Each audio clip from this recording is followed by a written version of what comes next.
Hemos llegado a la parte final de esta serie, en la que les hablamos un poquito sobre lo que han sido las 4 transformaciones de la vida pública de México.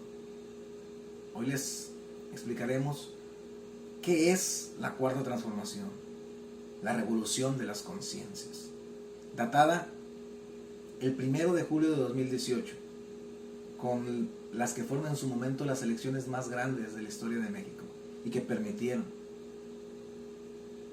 que llegara un gobierno que finalmente le está haciendo justicia a los excluidos del viejo régimen, a lo que llamaba Antonio Gramsci el bloque social de los oprimidos, utilizando las categorías dusselianas, mismas que sustentan ideológicamente a la 4ª transformación.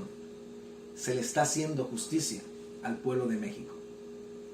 Pero no solo es el trabajo de este gobierno hacerle justicia al pueblo, para que mejoren las condiciones de vida de todas y todos. No solo es nuestro trabajo priorizar en todas nuestras acciones a los más pobres, a los más vulnerables, elevándolos para que exista un equilibrio real, un equilibrio verdadero, y que todas y todos podamos coexistir en una sociedad más justa. También estamos cimentando la base que servirá para que el propio pueblo alcance su verdadera emancipación y entienda que en él reside originariamente el poder. No es fácil de entender, pero es algo que tenemos que tener bien claro. El pueblo ostenta el poder en potencia y lo delega a sus representantes a través de mecanismos de democracia representativa en potestad. Es así que el representante del pueblo ejerce un poder obediencial. Por eso la constante cita de Evo Morales, quien, llevando a las instituciones del Estado boliviano la experiencia de nuestros pueblos originarios latinoamericanos, específicamente del zapatismo, Evo Morales llevó a la práctica lo que es gobernar con oído de discípulo.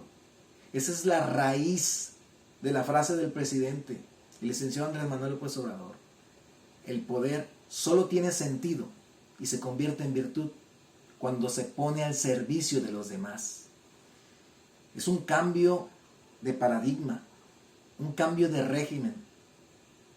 Y nuestra tarea es transformar la subjetividad colectiva del pueblo, para que con ello podamos romper con las inercias que vienen acompañando a un régimen corrupto y despótico, repleto de gente que utilizó el gobierno no para servir a la gente, lo utilizó para servirse ellos mismos.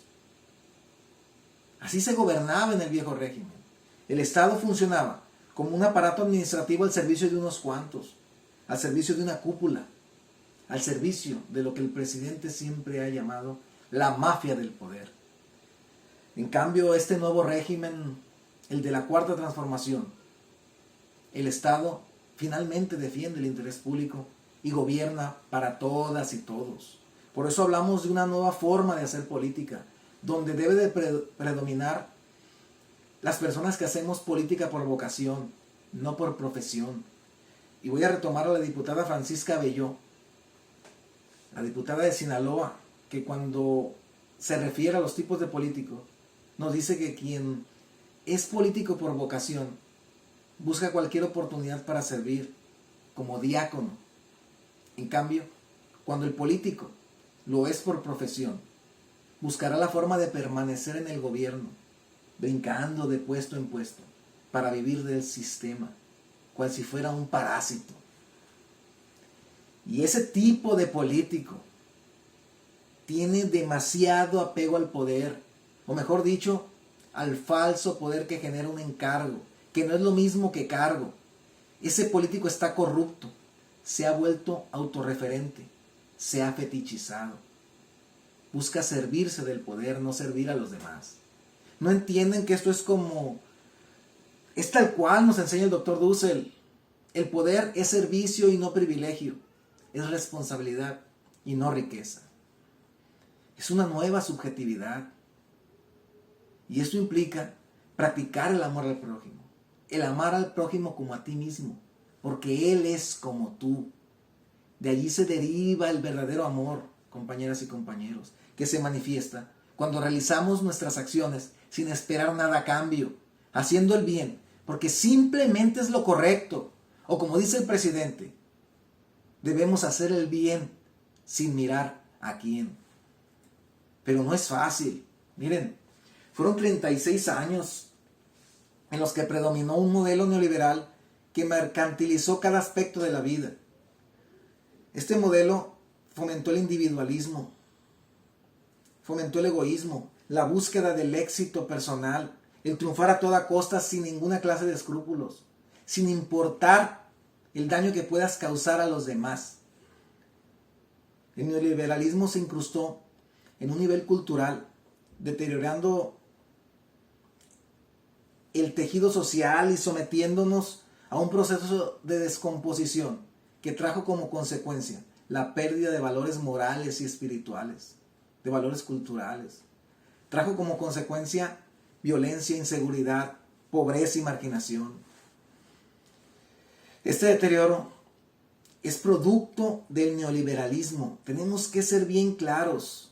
El neoliberalismo condenó la precariedad a millones de mexicanas y mexicanos, haciéndonos creer que somos pobres porque queremos, que es culpa nuestra, que somos unos losers.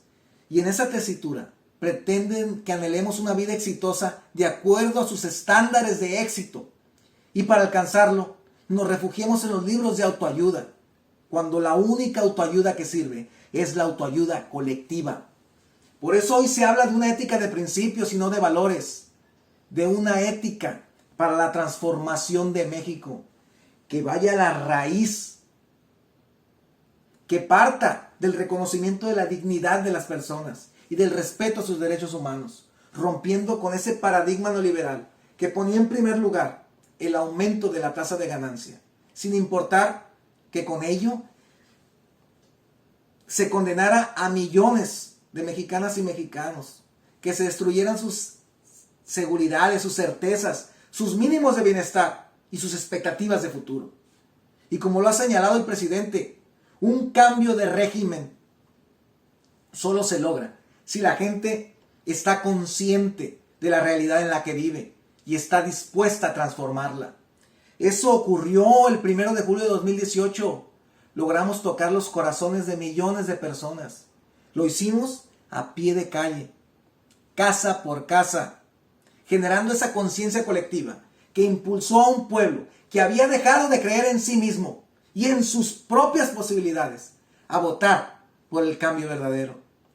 Y utilizando a Antonio Gramsci y a Bertolt Brecht en esta analogía, cuando el viejo régimen se muere y el nuevo régimen tarda en aparecer, en ese claroscuro surgen los monstruos. La cuarta transformación, compañeras y compañeros, aún no se ha consolidado. Y si no estamos organizados en este 2021, correremos peligro de que regrese el PRIAN. Corremos peligro de que todo lo que hemos avanzado desde 2018 con el gobierno de la cuarta transformación sufra un retroceso. Es fundamental tomar nuestra mirada, tornarla hacia el pasado y aprender de las anteriores 3 transformaciones, porque quien no sabe de dónde viene, difícilmente sabe hacia dónde se dirige.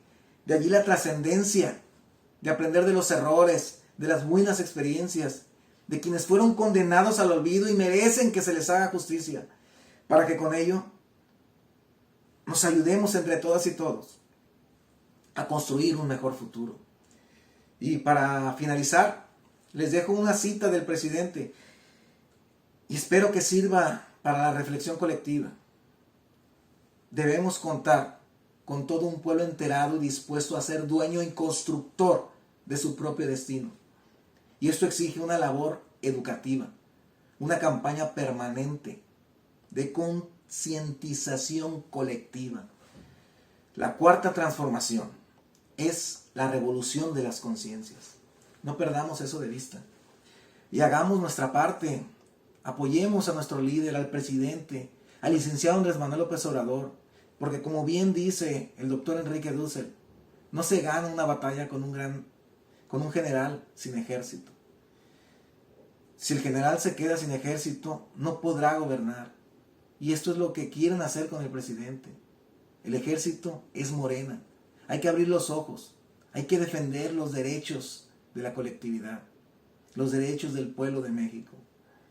Morena, compañeras, compañeros, Morena es el instrumento a través del cual el pueblo puede acceder a las instituciones del Estado. Morena es del pueblo y al pueblo nos debemos.